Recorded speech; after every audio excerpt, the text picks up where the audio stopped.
Katie, welcome to the show. Thank you so much. Pumped to be here and thanks for having us. Yeah, definitely. Jake, welcome to you. Yeah. Great to be here. Thanks, Mike.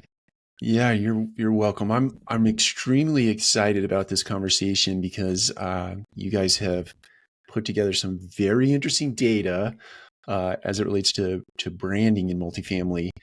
And I think that data tells a story that might be surprising to some folks. So I'm excited to unpack that a little bit. So in terms of unpacking, Jake, do you want to sort of set the context for us and kind of help us understand the methodology for the data that you pulled together? Sure. So today the headline is measurement. I think Katie and I are playing around with this concept of the third metric for measuring brand. And it's a new concept that we think could be valuable, PMCs and operators, using resident feedback. So the typical two ways that brand is measured in a very simplistic view: organic search volume, and then aided and unaided awareness, which is surveys, essentially. We have a system to pull out keyword searches within reviews and surveys that we think could be another metric you can use to gauge the impact of the portfolio level brand and how much awareness there is in the market for it. Got it. And so this sample size, I imagine you're pulling from, well, you're gleaning lots of information. What is the data size, if you don't mind me asking? I can answer. It's 400,000 Google reviews over the last 12 months. So we took the top 150 largest operators and operators and third-party managers and looked at their community's Google reviews, and that data set totaled 400,000. So we pulled out those topics that Jake mentioned, and we had a list of 49 that came up the most.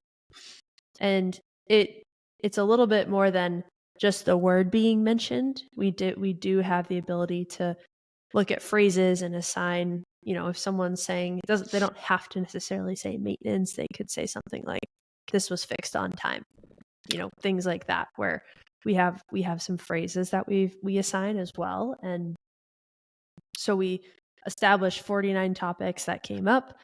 So we're able to now say, okay, this percent, 12% of this topic came up in positive reviews across the industry.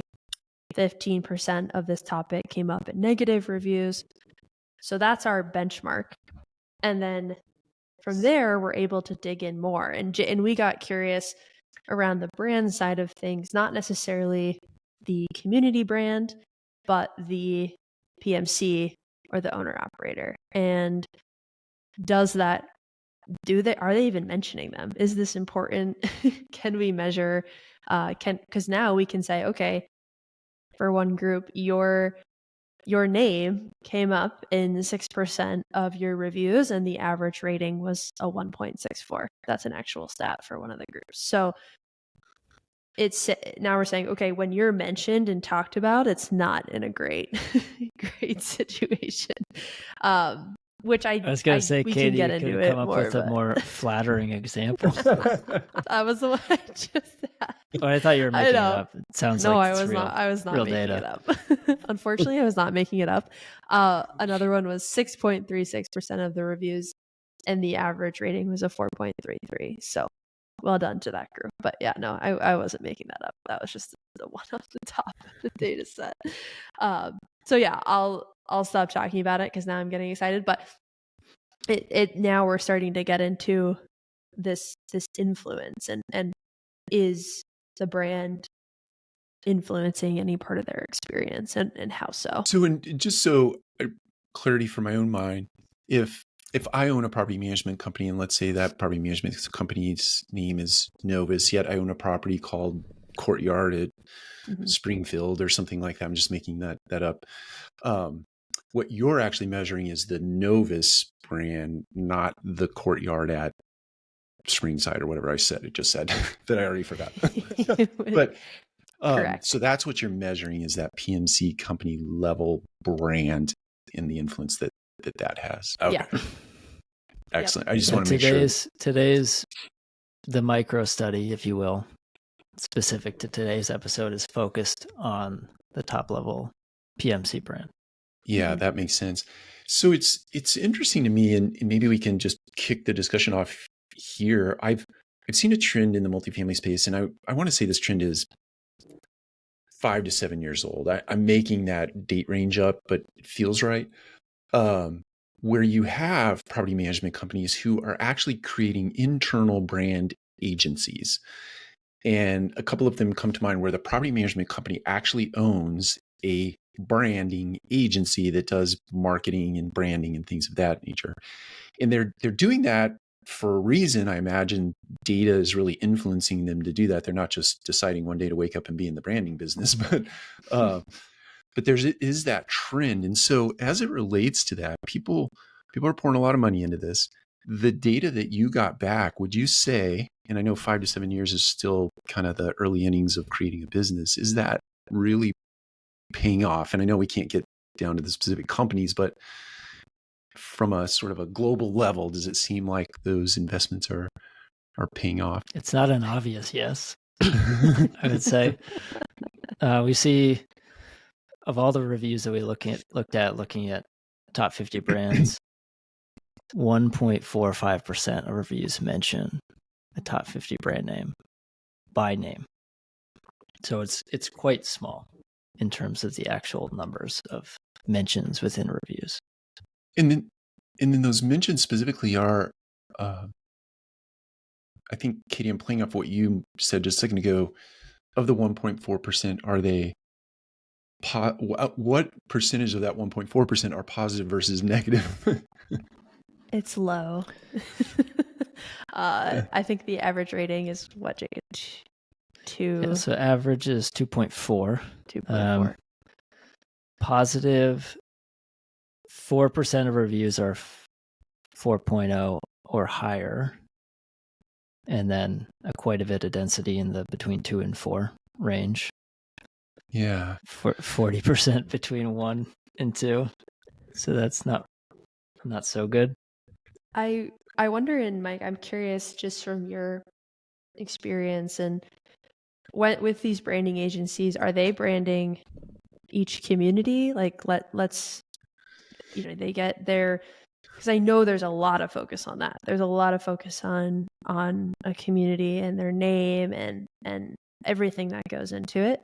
How much are they focused on the corporate brand? it's interesting. I'm not going to be able to cite stats. I wish I could, because I know people like specifics, but I guess anecdotally, I'll start with this term called cohesiveness, right? And to answer your question directly, the internal agencies definitely focus on that under the premise of cohesiveness, right? So you want your corporate brand to be cohesive with downstream marketing messages and branding messages, right? So if I think about a specific company, I'm also thinking about those properties, and I'm thinking about the experience, the kind of the global experience that I get, both from a corporate service or shared service perspective, but also from the site level, right? Where I live, I'm getting real time experiential type experiences where I can tie those two things together, if that makes sense. So they really focus on it. To answer your question, my gut tells me it's hard to brand a property management company. That's really hard under the premise of cohesiveness, because many times you have property management companies who own luxury assets, they own workforce housing, they own this like varying levels of assets. So you trying to create cohesion between all of those brands and keep a consistent brand message is hard. Yeah. It's really hard. But they focus on it, to answer your question. That makes sense. And I think I sent this article to Jake the other day.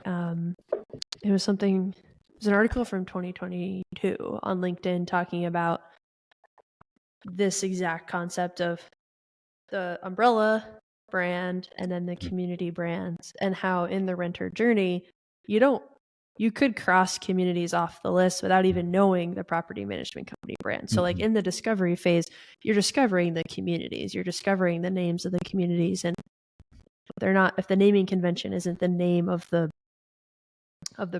company, then you don't know. And you're really only, and this probably lends itself to the data, really only interacting with them once you're a resident or something's going wrong, because you see like the email address, or you get attached to that and you understand who the management company is later in the resident life cycle stage. So I don't know. I don't know if it's worthwhile to try to influence them sooner and get that more visible earlier in the renter journey, or if that's even possible.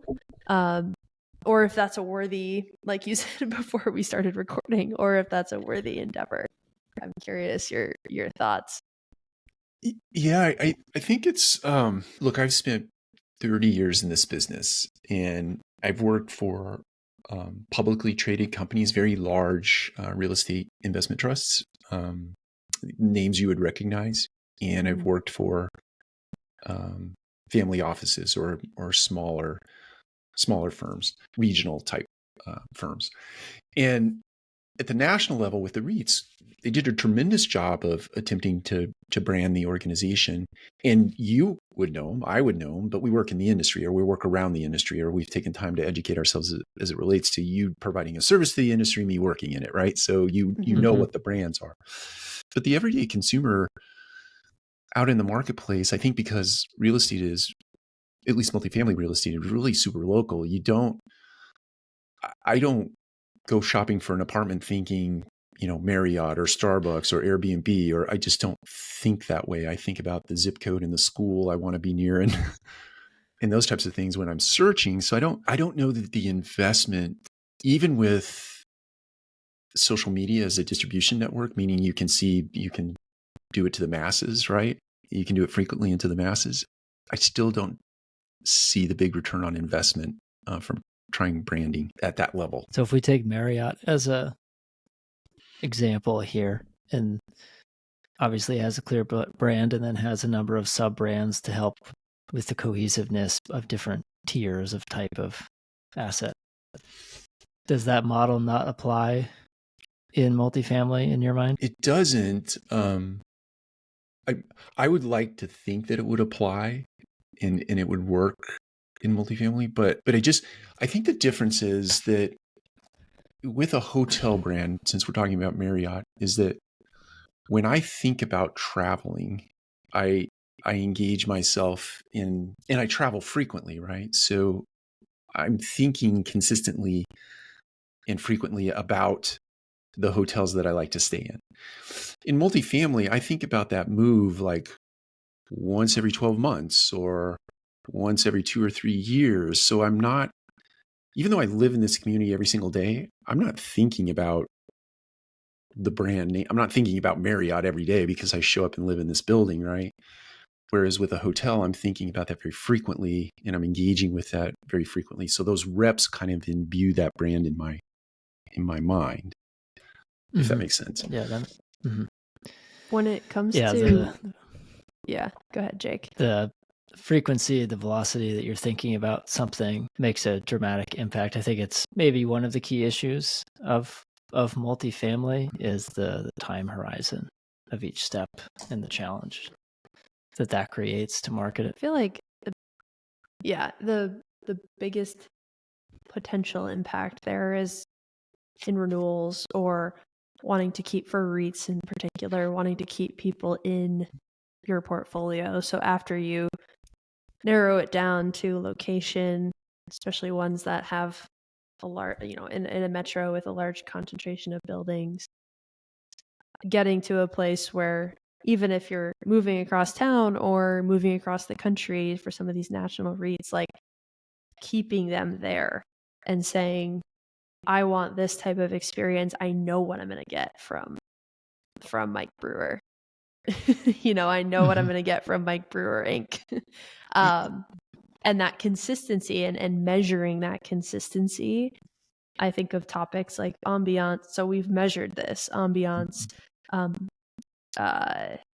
community, neighbors, maintenance staff, like all those things, not necessarily the brand directly, but these moments that are tied to it that create that experience. And it's like, okay, maybe we can't measure the name in each that when it comes up, but we need ambiance to be above the industry benchmark for all of our communities, or we need community and neighbors to be above the benchmark. And so there's these elements of the resident experience that when you walk, even if you're a PMC, when you walk into Jake Hughes Property Management Company, this is the level, this is what to expect.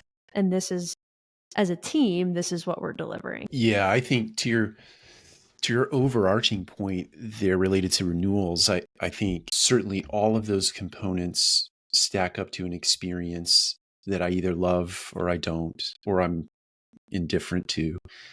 And then based on that experience, or in addition to those experiences, if the internal team does a tremendous job of marketing internally that, hey, we have lots of properties across our portfolio, generally it's the prompt of a notice to vacate where I start to market my additional properties, right? Versus all along the way, hey, there are these wonderful experiences in the way of my clean property, my amazing team, responsive team, all of that stuff. But if we're not sending that message with repetition, you guys are in the marketing business. It's not one and done, right? It's you are sending messages, whether they are subtle or overt, nonstop, because you want to be there when the resident is, in this case, the resident is ready to make a decision. Otherwise, they're exiting that message as soon as it comes in, right? And if you're not there repetitively, they're not going to engage when the buying moment is presented. So I think all of that stuff is true. I don't know why this came to mind, and I don't know what it has to do with anything except to say that I think it was Louis Vuitton. I may be mistaken about that, so internet, please correct me. But Louis Vuitton is actually making their way into the multifamily space, branding a building in Miami, if I'm not mistaken. So I'm interested from that perspective. When you were talking about experiences, I'm like, wow, that experience is probably like off the charts, right? And can Louis Vuitton now, as a branding exercise, brand a community in addition to all the other things that they put their name on? That's super cool. I think some OEMs are doing that too. Like I think Porsche has a building. That's right. I think you're right about that. Yeah, there's a handful. They tend to be buildings in which the individuals living there have bought the condo, so it's not a rental property. Understood. I think is the distinction. Because I was looking into this as part of to try to educate myself on the concept of brand, and I want to say it was maybe Ritz-Carlton or some bigger names that have hospitality brands, have brands in just like luxury brands of any sort, seem to be dabbling in real estate, but you're selling apartments, so it's slightly different. It's not really an apples to apples comparison. Yeah. Do you think they'll move into rentals, like high end rentals? I don't know. It could be interesting. You know what comes to mind for me is that I have no data for this either, so I'm sorry that it's potentially speculation, but and this is keying off something that you said, Katie, the sort of a trend in the marketplace as it relates to consumers is consumers love experiences, and they like individualized experiences, they like customized experiences.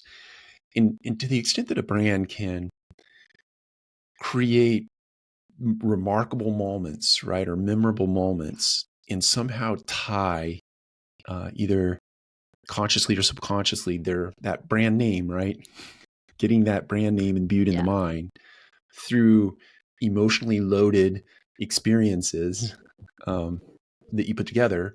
So my imagination tells me a high-end brand, to answer your question, getting into the multifamily space could do it because they have the resource and the ability to create these memorable moments that imbue names and minds versus somebody that just has a business plan that's like a 3 to 5 year hold and we're going to sell the property to the next guy. Right. Yeah. I don't have the time, money, resource or wherewithal to try to pull something like that off. So I think it's possible. Yeah, that's an interesting thought. I also, to your point of the experience of if there's opportunity, and I think communities do this, but if you don't have a gym, but like partnering with the local gym or giving these ancillary benefits that have nothing to do with you living in the unit, but because you're a part of that brand and because you live in a microbrewer building, these are all the things that we're doing to make your life holistically a little bit easier and a little bit better. And so I don't know if like there are if you've experienced that in communities that you've operated or partnered locally, or even with, if you live in a microbrewer building, you get this or something like that. Like, I don't know if that resonates at all, but I'm curious, like those moments of every day you're doing something and remembering like, oh, I get this because I am part of this brand. Yeah, I think I'd say two things. This is not a plug for the company, but they just come to mind. Elevated Living, in really their business model is, hey, we're going to, on behalf of the owner, we're going to go in and create these experiences. Now we'll white label them, right? So that we create the experience under the brand of the apartment community and or the property management company. But what I think is so compelling about that is, so Jake and I share an affinity for running, right? And to the extent that Elevated Living comes in and they create an experience around running where if Jake and I don't know one another, but all of a sudden we meet each other and all of a sudden now we're running buddies, or, maybe we do things outside of running now that we're friends, but the collision point there for us was the running piece. I think in my head, part of the brand building exercise is just that, me becoming friends with Jake. And by the way, I did that at Mike Brewer's community, or what, to play along with your Mike's launching it. Launching it. Every community, yeah, every community needs its own run club, is what you're saying. I mean, I think you and I the run club model. Exactly. That's a great Love idea. that for both of you. I will not be running. Win. Yep. We are going to become best friends. Yeah. I think just by way of a real world story, we were developing a prior company. We were doing a gut rehab of a 900 unit. There were 5 high-rise buildings, 900 units in total. Gut rehab, completely just remodeling the entire thing, right? So we were meeting with the architect prior to doing that, and we were talking about the idea of putting bike storages on the balconies, right? Because it was downtown, it was urban core kind of stuff, and people would be using their bicycles or walking to work. So we thought it'd be a good idea. And the architect said, no, I think it's a bad idea. And let me tell you why. You have these cavernous basements in your buildings, and we can build a bike room with do-it-yourself tools and things of that nature. And they described it as a collision point, right? We are going to create these collision points for your residents to come together. So if Jake and I are bikers instead of runners, we're going to go down to the bike room and possibly run into one another, right? And create friendship. And we're programming that on the front side through design. So instead of bike storage on the patio, we have it down in the room. Now I've created a scenario where I get people to come together and do stuff together. And that fabric that you create, to me, at the ground level, is where you start to really build brand. To the extent that I can help you make a bunch of friends, all of a sudden you're like, oh, wow. Whether you consciously get it or not, you subconsciously think, wow, I just had this amazing experience at this building. And if I'm programming it right and I'm putting my name in front of you the entire time, all along that path, you could pull off brand. I think you could pull off brand in that way. I love that. The creating, just funneling people, trap them in the basement. Down there. They have to go through one door in and out.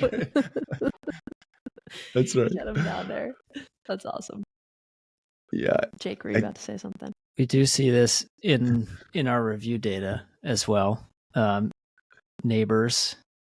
I wish we had numbered these in the report. We kind of note to self on producing this next year. Put numbers next to the rankings, but it's around the top 10. Neighbors are a big positive driver of retention. 100% growth over the benchmark. So neighbors come up in a certain amount of percentage of reviews for the entire data set. And then we filter it down by just reviews related to renewal stage. And we see that number double within renewal. So neighbors have a significant influence on whether or not you're going to sign up to live there again, followed by the other ones are what, Katie? Noise and community also come up as positive drivers. Safety and security as another one. And, I think it gets back to the basics of people want a nice, quiet, safe place to live. Mm-hmm. And that's what's going to drive those positive experiences on why they renewed, why I want to continue living here. And people do play a big factor in that. And making sure that those connections are there, longtime friends. I've seen a lot of friendliness, not just from the staff, but from neighbors and helpfulness and community. All of that is really important. And I think what we're trying to do is really just measure that. Those are things, it's so hard to measure community. It's so hard to be like, how do we put numbers to that? But if you are seeing these mentions of community repeatedly come up in your positive reviews, and you see that, hey, across my portfolio, community comes up 15% more in positive reviews than the industry benchmark, I'm doing something right. And now we're tracking this over time. And maybe we did put the bike rack now in the basement. What's happening? Are we seeing an increase of mention in neighbors? Are we seeing those? So these topics that typically are hard to measure, like how do you measure ambiance? But we can say that it comes up, that and aesthetics come up in tour reviews 8 and 7% in positive tour reviews. And so it's making sure that we're trying to measure it, and we're saying this is possible to do it and to track it over time. Not trying to, we are measuring it. Yeah, and I think the measurement is important as it relates to informing future design. Like this architect firm that we worked with in St. Louis, they were very forward thinking, and nearly all of the projects that they had created over a very long bit of time always had this community component to it, right? So I failed to mention that the whole catalyst for the conversation about the bike storage was creating community. And we wanted to create community. So it's very expensive. You can create all these amenities, but they're not really useful to you unless you program them, right? But to program them is very expensive, or it can be very expensive. So this architect firm was, their thesis was, how do we create community and collision points that don't cost a lot of money? And so running 2 people into the bike room at the same time doesn't cost anything, right? It's just, the cost is determining who, or not even determining, you just, by default, the bike people are going to go to the bike room. The runners are going to go to wherever. The people who like to sit around a fire pit are going to go up to the roof every single night and, start the fire pit. And so it was just trying to figure out ways to program those things without spending a ton of money, but creating the type of environment where people are going to come together and just, at the end of the day, you want them to become friends. To your point, Jake, about the percentage of renewal probability is higher when you have a friend or you're friendly with the neighbors. Yeah, I did miss the stats on community. Community is number 13 topic for coming up in positive reviews overall, but it moves up to number 7 during renewal.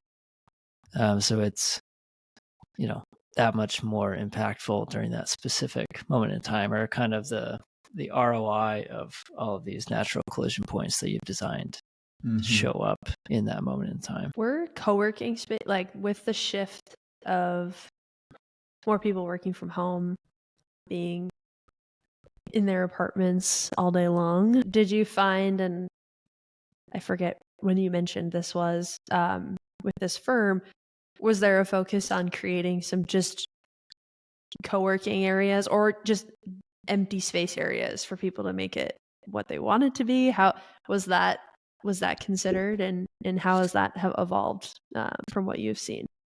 Yeah, this is fascinating. It's fascinating to me. And I'll try to tell a very, very short story. So yes is the answer to your question. We created co-working space before co-working was before it hit the mainstream. So this was back in I don't know, 2008, 9, 10, roughly.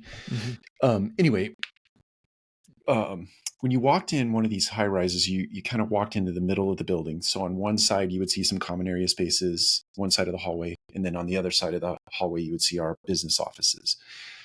But they had windows where you could see through to both spaces, right? And so the thesis here was based off some research that they did with Walmart. Okay. So at Christmas time, Walmart hires people, and this was back when DVDs were like a big thing and you didn't have Netflix and all of that, right? Or maybe Netflix was just beginning to make their way into streaming. It was more about going to the Redbox or whatever. So, or the mail, sorry. I was thinking of the Redbox outside store. So mailing DVDs. Anyway, Walmart, they would hire people. They would come there at Christmas and they would rifle through the DVDs that were on sale. They were not there to buy anything. They were there to create buzz and energy and fear of missing out, so that I would come over and go, what am I missing? Like, I need to buy some DVDs as well. So taking that as a premise, they created these spaces in our building so that people would come there to co-work, right? We had an art thing where you could see through the windows and people would be doing art or do-it-yourself maker kind of stuff. And they would hang their art and they could sell their art. You could see all of that from the lobby. In this co-working space, the thesis being that people are going to be there, and we invited in the outside community, right? So anybody could come there and co-work, not just residents. The thesis being you create energy, you create vibrancy, you create all this stuff. And so people that walk in to look at an apartment are like, what's going on here? What am I missing out on? Oh, I should probably live here, right? Right? Yep. Very cool. So I think stuff like that you, and one of you made the point earlier about drawing in the community outside of your sort of lot lines, like restaurants, dry cleaners, etc. It's bringing that entire experience into the community in some way, shape, or form, but not just, hey, we got a partnership with the cleaner down the road and here's a 10% coupon. It's like the cleaner comes down and picks your clothes up every morning and they know your name. It's more like that. Yeah. Yeah, we have we work in it's interesting to think about things like that. And our office building, Hula, is part co-working space, part, companies who rent space. So there's two big buildings. It's this beautiful campus on Lake Champlain, and their programming is similar to what I would imagine. Like, we have the sandwich delivery every Tuesday, and you place your order and Poppy comes to deliver the sandwiches every Tuesday, and they're sitting there at 11:30, and it's like, I have never ordered a sandwich, which now I'm like, but I know exactly the name of the sandwich company, Poppy Tuesdays. Like, and I know that brand, and I know if I want to go get a sandwich, it's like ingrained in my head because this is every week. And so, to your point about consistency, I do think that helps with, I've never had one of their sandwiches, but I know exactly who they are, and the name of the brand. So it is interesting to think about something like that with, the dry cleaner and the folks around the community. Definitely. I mean, I think for Jake and I, if Hoka or Nike or New Balance or Brooks showed up every Tuesday to let me try on the latest, latest shoe and run in it that morning. Yep. Wow. How fascinating would that be, that my community actually organized that? And then, Hoka or whoever, they certainly, in my head, they get some benefit out of that because you have a captive audience to sell to. I like that idea. Ski areas do that with ski brands, demo days. But yeah, what I've learned being new to running is that there are so many people in this world that run. It's just has such this wide application because it's fairly simple to get started. Mm-hmm. So that would work all over the place. I love that. I think, I mean, That's a great idea. kind of bringing everything back to the survey, it's continuing to build awareness as it relates to this correlation that you're after, and figuring out how to, at the end of the day, you're trying to imbue a name in someone's head, which is premised by experiences and all those other things that we've talked about. But how do you get that? How do you get Mike Brewer Inc. in somebody's head so that the next time they're thinking about an apartment, they don't think about anything else? They just think about that. And I wonder if it's just, picking those moments of when, being more active about when to use the PMC name versus the community name, like a Hoka, it's Hoka Tuesday by Mike Brewer Inc. or Mike Brewer Inc. sponsor. So like finding those ways to be intentional about when you're going to use the company name versus the community name. Because I think too, the reason a management company is like, you're typically not talking to management unless something's wrong. That's and right. Something happened and you're not getting answers. So finding ways to be a little bit more proactive as a management company to get in front of people where the first time you're talking to them isn't like, hey, where's my security deposit? Or what happened here? Or I haven't heard back from anyone on getting, you're not being escalated in a situation to the management company in a really negative way. So I wonder, just finding ways to be a little more out in front of that and involved in positive experiences as well. You brought to mind, I saw, I think it was Andrew Kuhn from Sunrise Communities. I think they're based in Michigan, around the Detroit area. He put out a LinkedIn post, I think yesterday or the day before, and it said, he asked the question, what is your favorite book, or what is the book you've gifted most to other people? And he went on to say, we are thinking about handing a book to every single resident that moves into our communities, right? With a very thoughtful letter from him, I'm assuming, as to why they're handing him that book, right? Whatever book that is. But it's like, and it's tied to the property management company. It's not tied to the property itself, right? And so in my head, that's sort of a brand building exercise. It's a brand building opportunity. Who knows if people read the book or not, but it's like in that micro moment, you're like, oh, wow, that's kind of cool. It's different. I usually don't get a book when I move into an apartment. That's pretty cool. Have you seen, I feel like Jake and I have talked about this, have seen an uptick in some of these larger PMCs, like resident loyalty, resident rewards, have you seen a trend in those type of roles? And with that, when I hear loyalty, I think of Marriott. I think of these larger brands where it's like, if you keep renting from us, you're going to get this, or we're going to reward you. Do you see that path? Like, are you seeing that as well? And what are your thoughts on that? Yeah, I've seen a lot of that. And this is not new or novel. Let's say the first company that I saw attempt to do this was 10 years ago, plus or minus. And it's fast forward to today, technology has really made its way into the loyalty space. And so now you can track on-time rental payments, you can track all kinds of resident behavior. You can even incentivize that resident behavior based on this sort of gamification, right? So the loyalty points stack up as you're behaving in the way that I want you to behave as an operator, so you're not messing up my property. And even to the extent that we're now reporting rent for your credit purpose of building good credit, right?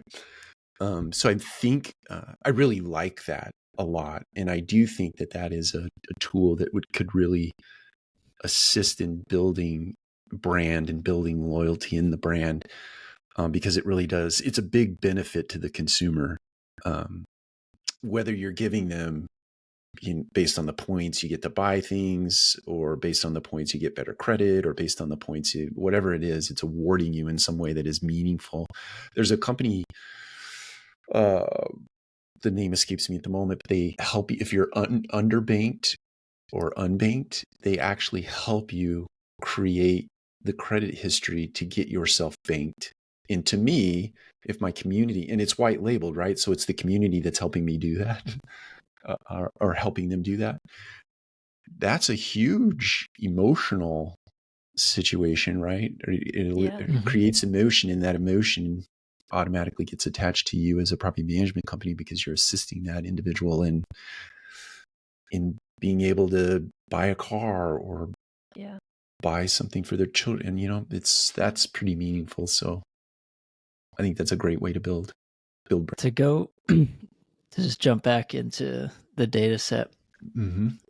I wanted to go through it in a little bit more detail. So we've looked at almost 400,000 reviews. The highest, we looked at the top 50 as well, top 50 managers within the data set. Mm-hmm. The highest percentage of reviews with a brand mention was 7%. So the range is basically 0 to 7, which I think is pretty decent, in part because you're asking somebody to name drop the management brand in a review on Google post event. It's not an obvious thing, so we have to keep our expectations reasonably low. Sure. And you can compare relative performance, I think. So there are a number of brands over 5%. There's really the top tier, the elite tier. The strongest brands, according to this information, see about 6% of the reviews mention the brand itself. We see the vast majority are between 0.5 and 2 is kind of where the middle of the bell curve is. And then there are 4 operators with 0 brand mentions, which stood out to me. Absolutely. We're talking about almost 15,000 reviews between these 4 portfolios with 0 brand mention. So I think if you're, in marketing in one of those groups, this is a metric that, like, what can we do to push this forward? It doesn't seem like we're making the right impact in this scenario. Whereas there are a handful of portfolios that are doing this pretty well. I'm curious, without naming names, let's say the bottom tier, are they third-party property management companies? Because I think the other difficult brand building, it's difficult to build brand in a third-party property management company as opposed to a property management company that owns all of their assets, and especially a property management company that owns all of their assets and they're in a long-term hold model. So I'm just curious. Two of the 4 are, and one of them is a REIT, and then another one is a mix. So third party, one owner, and then a mix of the 2. Got it. Yeah, but yes, you're right. Is brand a priority for a third party in your experience? Because it seems like it'd be very hard, if not impossible, to build that. So I think the audience for a brand exercise, or at least from my experience, is you're branding to bring on more clients, right? So you're branding your property management company to an audience that is not resident oriented. It's asset management oriented. It's owner oriented. Mm-hmm. And so I'd say yes in that respect, but I would say as it relates to residents, you certainly want to create a great consumer experience, but it's probably not as pronounced as it is for trying to attract new business and retain that business over time. Yeah, I was going to ask about business development and how, because that's who they're evaluating is the name of the PMC, and then I just wonder if being able to point to who we are, part of who we are is when people talk about us, it's a 4.6 experience, and this is above everything else, So I just wonder from a biz dev perspective if having numbers is helpful to brand when you're pitching for new business? Yeah, I can just, like, I'm one person in a big pool of people that do this kind of thing, right? But it's, in my experience, two different organizations, I could count on one hand, I've done a lot of pitches in my lifetime, but one hand, the number of times somebody brought up the brand, the word brand in, as it related to the consumer. Now, do we talk about consumer experience? Absolutely, all day long. But we don't talk about your property management brand as it relates to that. And they want to know their property is going to be room clean, it's going to be safe, and it's going to have people that are of a servant mind, so that the consumer is taken care of. Is the brand push a fad of this moment, or do you think it's going to continue on as it is?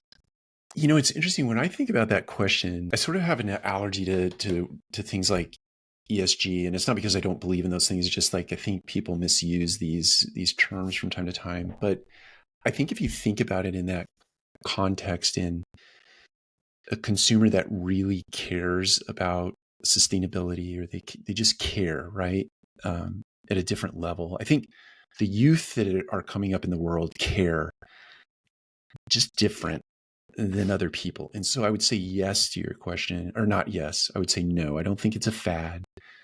I think we are in the early innings of trying to build this.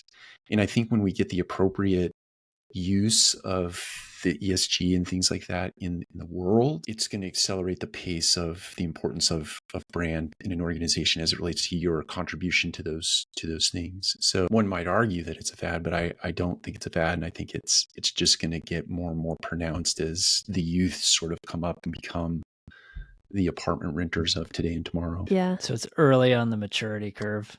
I find that I think so. concept interesting.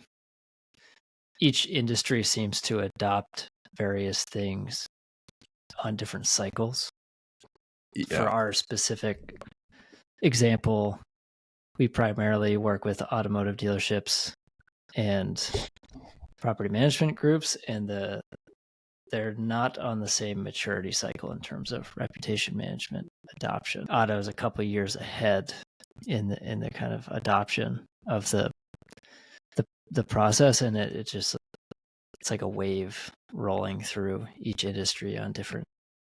Do you see it enduring in the automobile space, meaning it's not a fad, it is something that's actually rolling through and will sustain over? It feels like table stakes now. It's not about if we're going to do it, it's how do we do it better or cheaper, basically, or are we going to change who we work with, the stuff along those lines, kind of optimizing the process and workflow. Multifamily is still working on what's the optimal process and approach that we want to adopt. Yeah. Would you agree with that characterization, Katie? Yeah, in terms of reputation management, or like brand awareness. Reputation. But yeah, in terms of reputation. As a specific example. Yeah. I think the biggest difference is automotive has figured out how to use reviews in Google to kind of work out loud. And to your point, Mike, about the next generation, this idea of transparency and just interactions in public. And I think the multifamily industry has for a long time relied on surveys to understand the resident experience. And it's a challenge. You have someone for 365 days, like something's going to go wrong, and you don't necessarily want to be asking them all the time, like, go talk about it. And there's certainly a role for surveys still, but I think opening up the idea to being a little bit more transparent, working out loud, not being afraid of interacting with your residents online, because as soon as they leave a review, it's an opportunity for you to be like, to show who you are and respond authentically and have that interaction. And so it's something that would be the biggest difference that I've noticed. And I think I'm seeing a shift. Like in my conversations, in the last couple of weeks, I've heard like, oh, we want to focus on our Google reviews. We want to work, in public.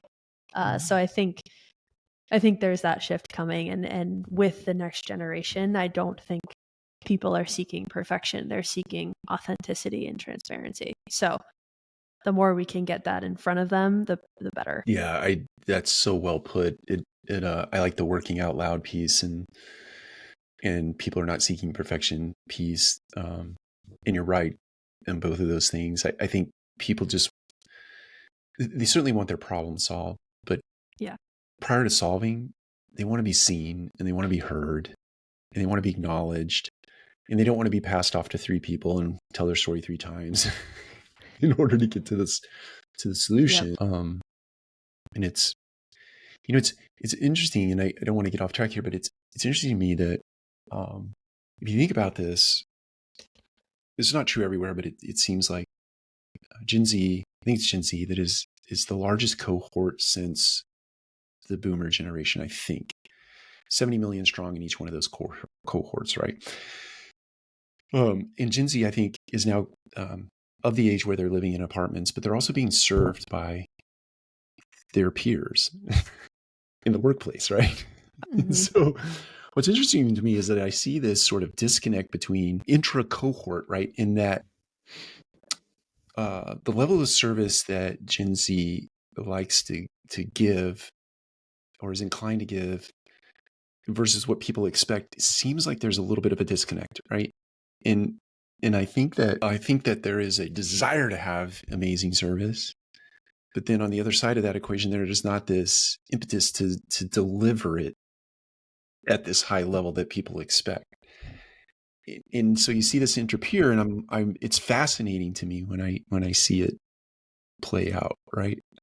And I think that's just a big culture thing. The culture has really influenced the youth, not in a negative way. It's just a different way, and we haven't figured out quite how to operate in that new way. Talking to a couple millennials here, so yeah, I have no input. Those Gen Zers. You're wrong. Yeah, That's not us. Every generation talks around about the one before, right, or the one that totally. Yeah, we were the entitled ones until we passed the torch a couple years ago. So it is an endless cycle. I think so, and I think at some point you figure it out, right? And there's a dynamic where you serve each other in a way that you want to be served in the way you want to give service, and it somehow figures itself out over time. But I think we're in the early innings of figuring that out with Gen Z. Yeah, definitely. And I think about how I know I'm not Gen Z, but I'm millennial, how I buy products, and I'm always like, well, who are they? And whenever I say, oh, I just got this new whatever, it's like they're from Maine and it's women owned. And I have this, it's a qualifier for why I bought that, and it's like, I moved into this place because this is who they are, or this, and I don't know if that's aspirational or even possible, but I do think with the younger generations, they're like, yeah, but okay, this is Mike Brew Inc., but like, what's your story? Like, who are you? That's right. And why should I, like, what do you stand for? And so I think there is this, I see myself like looking further, and to say with anything like, oh, I bought this because they, ESG, or they're investing in sustainable practices, and they're, things like that. So there's always a qualifier, I feel like, these days with why you buy something. Yeah, I think it's true. And I think you peel all the layers of the onion bag. That comes down to people, right? Your logo is not your brand. Your sign on the side of the building is not the brand. It's you, it's me, it's you, it's me. It's right. It's, to your point, it's the story you tell about the woman who makes the product or provides the service. It is that is the brand. And to the extent that we can create catalysts for people to tell incredible stories about their time spent and invested in living in a place, that's where you start to really breed brand. Yeah. Well, we are coming up on an hour. I want to be respectful of your time. This data is amazing. Is it fair to ask if there is a timeline when this data might make its way out into the world, or are we keeping that close to the vest for some bit of time? Well, you can DM Katie and she'll show you whatever you want. Yeah, if I don't know. We you don't want have to any know, specific let me plans. know. So Yes, we'll if you are we'll publish your curious phone where number. your company stands. Yeah, exactly. Let me know. We'll put Katie and Jake's telephone numbers in the show notes. Yep, Call perfect. them Just directly. text me. I love it. Well, I appreciate each of you investing time with me here at the Multifamily Collective. And before we stop the conversation, I want to make sure that people know where they can reach you or they can learn more about what you're doing. I love the work you're doing, the resident experience stuff that you released over the summer and now leading into other things. It's just you're very, very thoughtful about the stuff that you're presenting into the multifamily space, and I love it. So where can people find out more? Appreciate that. Yeah, so thank you. Thanks. That means a lot. Yeah, so the name of the research that we've been putting out is called Voice of the Resident, and I think it's all about measuring resident experience. It's our ongoing exploration to figure out how to put a hard number on a soft concept.